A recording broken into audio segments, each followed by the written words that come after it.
Mana dampaknya Pak terhadap industri Mamin di Indonesia? Oke, baik. Jadi industri Mamin memang prihatin ya dengan pelemahan ini. Kalau kita lihat karena kita juga masih banyak ketergantungan kita terhadap US dollar. Bahan baku import kita masih cukup banyak ya. Kalau saya lihat dari yang besar-besar aja misalnya dari gandum, susu, kedelai itu aja hampir 9 miliar US dollar. Itu nilainya 9 miliar US dollar kalau melemah 500 rupiah. Itu berarti tambahan kalau melemah 500 rupiah. Tambahan 4,5 triliun tuh rupiah. Wow. Tambahan 4,5 triliun rupiah. Kalau melemah 1.000 rupiah sekitar 9 triliun rupiah itu baru dari 4 utama itu ya. Nah, belum lagi bahan baku tambahan, bahan penolong dan lain sebagainya semua US dollar. Logistik semua dihitung US dollar untuk pengapalan luar negeri dan lain sebagainya. Bahkan biaya-biaya di pelabuhan, THC dan lain sebagainya juga meningkat di dalam US dollar juga. Apalagi sekarang dibebanin biaya logistik luar negeri, pengapalan itu naik 3-4 kali lipat. Jadi ada biaya, ada pula nilai rupiah. Benar. Jadi ini kita double pukulan yang bertubi-tubi bagi industri, kita harus hati-hati.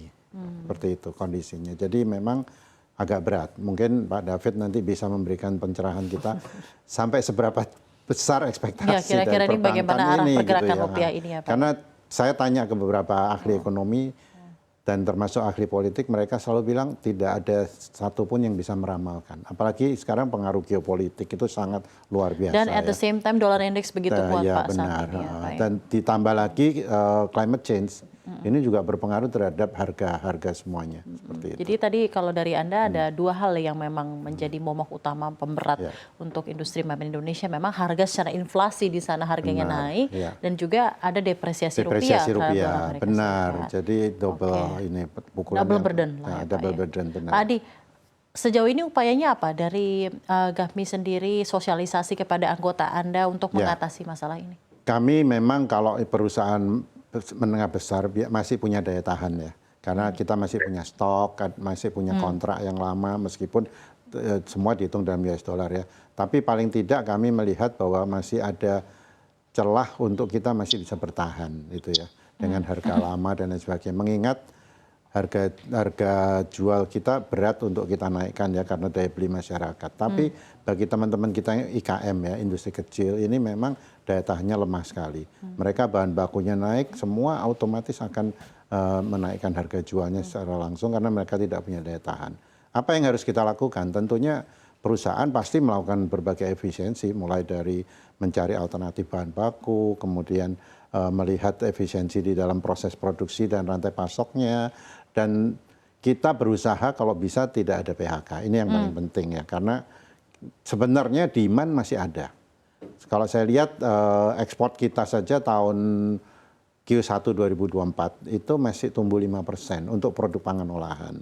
Ya berarti kan sebetulnya demand masih ada. Tapi memang dengan sejak Maret, April ini dan Mei masuk itu biaya logistik agak naik 3 kali sampai 4 kali lipat. Ini beberapa buyer menunda order, menunda, bahkan ada yang bilang nanti lihat dulu situasi karena biaya tinggi sehingga mereka sulit menjual juga. Jadi ini mungkin di Q2 bisa terpengaruh ya, meskipun di Q1 cukup bagus.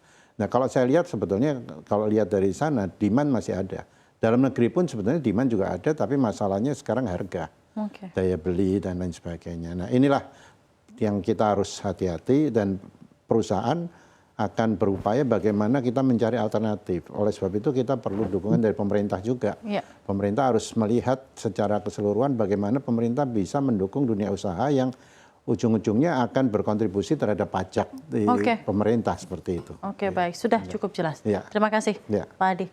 Silakan mungkin Pak David tanggapan ya dari Anda. Mungkin kalau dari ekonom sendiri, Pak, ya rupiah ini semakin melemah ini apa penyebab dan faktor utamanya? Padahal kita ketahui sebenarnya Bank Indonesia sudah mengerahkan begitu banyak insentif dan kebijakan moneter untuk tetap menjaga stabilisasi rupiah. Kemarin sudah dinaikkan menjadi 6,25% dan juga kita ada banyak triple intervention dari Bank Indonesia yang sudah dikerahkan luar biasa untuk menjaga stabilitas rupiah. Apakah benar faktor eksternal dan gejolak yang ada di luar negeri ini begitu kuat Pak sampai rupiah ini tidak bisa memiliki stabilitas kekuatan yang cukup signifikan walaupun sudah ada insentif insentif dari domestik, Pak David? Oke, Safrina, bisa dibilang memang 90% ya driver dari pelemahan rupiah itu adalah dikontribusi oleh faktor eksternal. Ya, jadi kita lihat indeks dolar itu sebenarnya kalau kita perhatikan pertama kali itu kan menguat itu waktu April ya, pasca Lebaran. Kita ingat ada masalah geopolitik.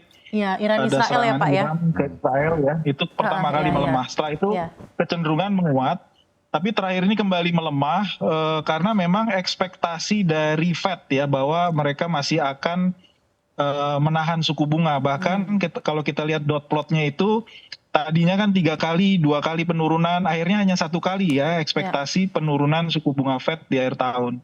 Nah yang sisanya 10% ini memang berbeda-beda, tiap negara ada faktor internalnya tentu yang berkontribusi.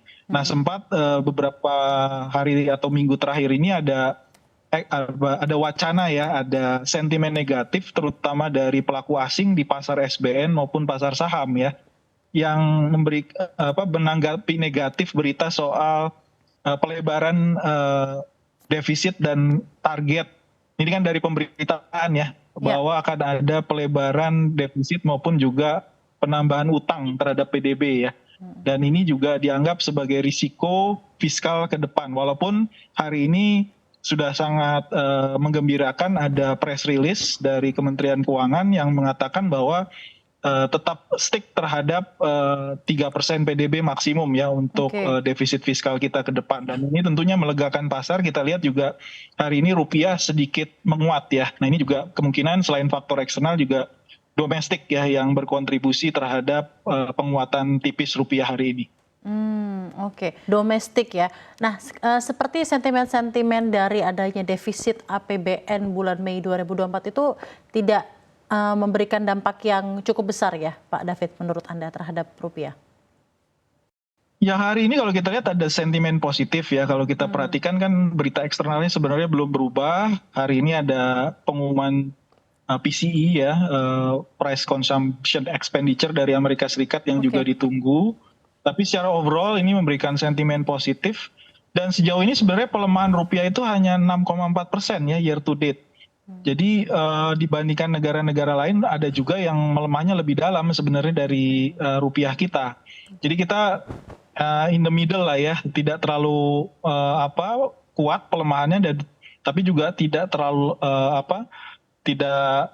Ada juga negara-negara yang kita lihat kan memang lebih kuat ya mata uangnya dari kita. Sejauh ini memang inflasi kita masih terjaga cukup stabil. Dan saya perhatikan juga kebanyakan perusahaan, industri juga belum menyesuaikan harga sebenarnya. Kalau rupiah masih melemah sekitar 3-4%, apalagi juga pertimbangan dari demand juga. Tapi kalau memang sudah lebih dari 6%, 7%, atau bahkan 10%, mungkin tadi yang seperti dikatakan Pak Adi, ada kemungkinan juga penyesuaian harga. Dan ini tentunya akan berpengaruh ke inflasi yang kita paling khawatir ya. Mudah-mudahan pelemahannya tidak lebih dari 7% atau 6%. Sekarang kan 6,4%. Itu di kisaran berapa Pak? Kalau pelemahannya tidak sampai 7%, itu batasnya di berapa Pak? Ya, kurang lebih ya sekitar 16.600, 16.700 itu masih mungkin, tapi kalau lebih dari itu ya, lebih dari 16.500 kemungkinan banyak perusahaan akan mulai menyesuaikan harga tentunya, karena sudah lebih dari 5% pelemahan. Tadi di samping